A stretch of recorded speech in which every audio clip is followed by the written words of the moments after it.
കേരള യൂണിവേഴ്സിറ്റിയുടെ revised syllabus ആണ്. ഞാനിവിടെ പഠിപ്പിക്കാൻ പോകുന്നത് മോഡ്യൂൾ 1 ലീനിയർ ഓൾജിബ്ര. അതിൽ ഫസ്റ്റ് സെക്ഷൻ എന്ന് പറയുന്നത് solution of system of linear equations. Consider the following system of m linear equations in n unknowns x1, x2, etc. up to xn.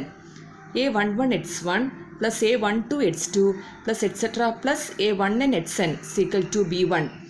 a21 x1 plus a22 x2 plus etc. plus a2n xn is equal to b2, etc. up to am1 x1 plus am2 x2 plus etc. plus amn xn is equal to bm. അപ്പോൾ ഇതിൽ number of അൺനോൺസിൻ്റെ coefficients a11 etc. up to a1n, അതുപോലെ a21 etc. up to a2n, am1 am2 etc. up to amn, ഇതെല്ലാം numbers ആയിരിക്കും. അപ്പോൾ ഇതിനെ പറയുന്നതാണ് coefficients of the system. അതുപോലെ right side b1 b2 etc. up to bm, ഇതെല്ലാം numbers ആയിരിക്കും. Right side 0 ആണെങ്കിൽ ആ ഇക്വേഷനെ പറയുന്നതാണ് homogeneous linear system of equations. Right side 0 അല്ലെങ്കിൽ ആ ഇക്വേഷൻ പറയുന്നൊരു പേരാണ് non homogeneous system of linear equations. If all the bj are 0, then the above system is called homogeneous linear system of equations. Next one, if all the bj is not 0, then the above system is called non-homogeneous linear system of equations. പിന്നെ ഇതിലെ number of unknowns നമുക്കറിയാം x1, x2, etc. up to xn ആണ്.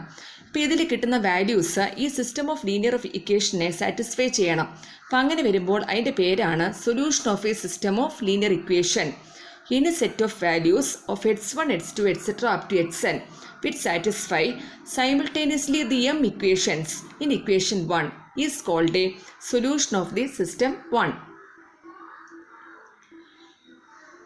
ഈ system of equation പറയുന്നത് homogeneous ആണെങ്കിൽ ഇതിന് ഒറ്റ സൊല്യൂഷനേ ഉള്ളൂ, അതാണ് ട്രിവിയൽ സൊല്യൂഷൻ.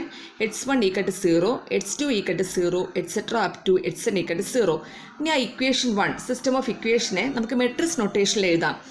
അപ്പോൾ ആദ്യം ആ നമ്പർ ഓഫ് അൺനോൺസിൻ്റെ കോയിഫിഷ്യൻസ് എടുക്കുക. അപ്പോൾ a11 a12 etc. up to a1n, a21 a22 etc. up to a2n, etc. up to am1 am2 etc. up to amn. ഇനി അതിൽ സെക്കൻഡ് മെട്രിക്സ് എന്ന് പറഞ്ഞാൽ നമ്പർ ഓഫ് അൺനോൺസ് ആണ്. അത് കോളംസ് ആയിട്ട് എഴുതുക. x1 x2 etc. up to xn is equal to right സൈഡിലുള്ള numbers ആണെങ്കിൽ അത് തേർഡ് മെട്രിക്സ് ആയിട്ട് എഴുതുക കോളമായിട്ട് b1 b2 etc. up to bm. അപ്പോൾ ഫസ്റ്റ് മെട്രിക്സിനെ a എന്ന് ഡിനോട്ട് ചെയ്യുക, സെക്കൻഡ് മെട്രിക്സ് x ആണ്, തേർഡ് മെട്രിക്സ് b ആണ്. അപ്പോൾ ആ ഇക്വേഷൻ എന്തായിട്ട് മാറും ax ഈക്വൽ ടു b. ഈ നെക്സ്റ്റ് നമുക്ക് അറിയേണ്ട ഒരു ഇമ്പോർട്ടൻറ്റ് ഡെഫിനേഷനാണ് ഓഗ്യുമെൻറ്റഡ് മെട്രിക്സ്. അപ്പോൾ ഈ തന്നിരിക്കുന്ന ലീനിയർ സിസ്റ്റം ഓഫ് ഇക്വേഷനിൽ റൈറ്റ് സൈഡിലുള്ള മെട്രിക്സ് കൂടെ ഇൻക്ലൂഡ് ചെയ്യുക. അതാണ് കാണിച്ചിരിക്കുന്നത് a11 a12 etc. up to a1n, a21 a22 etc. up to a2n, etc. up to am1 am2 etc. up to amn, b1 b2 etc. up to bm. It is called the augmented matrix of the linear system of equation. അപ്പോൾ system of linear ഇക്വേഷനിൽ right സൈഡിലുള്ള matrix include ചെയ്യുക. ആ പറയുന്ന മെട്രിക്സിൻ്റെ പേരാണ് ഓഗ്യുമെൻറ്റഡ് matrix. ആ മെട്രിക്സിനെ denote ചെയ്യുന്നതാണ് matrix A B. നമുക്ക് ഒരു എക്സാമ്പിൾ പറയുമ്പോൾ നമുക്ക് കുറച്ചുകൂടെ ഒന്ന് ക്ലിയർ ആവും. അപ്പോൾ ഞാൻ ഒരു സിസ്റ്റം ഓഫ് ഇക്വേഷൻ ഇവിടെ എടുത്തിരിക്കുകയാണ്. 5x plus 2y plus z equal to 1, 2x plus 6y plus 2z equal to 0, x minus y plus 3z equal to 3. അപ്പോൾ ആദ്യം ഇതിൻ്റെ ഓഗ്യുമെൻറ്റ് മെട്രിക്സ് എഴുതാം. ഓഗ്യുമെൻറ്റ് മെട്രിക്സ് എങ്ങനെ എഴുതും? ഇതിലെ നമ്പർ ഓഫ് അൺനോൺസ് അറിയാം, എക്സ് വൈ ഇസെഡ് ആണ്. അപ്പോൾ അതിൻ്റെ കോയിഫിഷ്യൻസ് എടുക്കുക. അപ്പോൾ ഫസ്റ്റ് ഇക്വേഷൻ്റെ കോയിഫിഷ്യൻ എന്ന് പറയുന്നത് 5 2 1 ആണ്. അതുപോലെ സെക്കൻഡ് ഇക്വേഷൻ്റെ കോയിഫിഷ്യൻ്റ് ആണെങ്കിലോ 2 6 2 ആണ്. അതുപോലെ തേർഡ് ഇക്വേഷൻ്റെ കോയിഫിഷ്യൻ്റ് ആണെങ്കിലോ 1 -1 3 ആണ്. റൈറ്റ് സൈഡിലുള്ള നമ്പേഴ്സിനെ നമ്മൾ ആ മെട്രിക്സ് കൂടെ ഇൻക്ലൂഡ് ചെയ്യുക. അപ്പോൾ 1 0 3. അപ്പോൾ ഈ പറയുന്ന മെട്രിക്സിൻ്റെ പേരാണ് ഓഗ്യുമെൻറ്റഡ് മെട്രിക്സ്.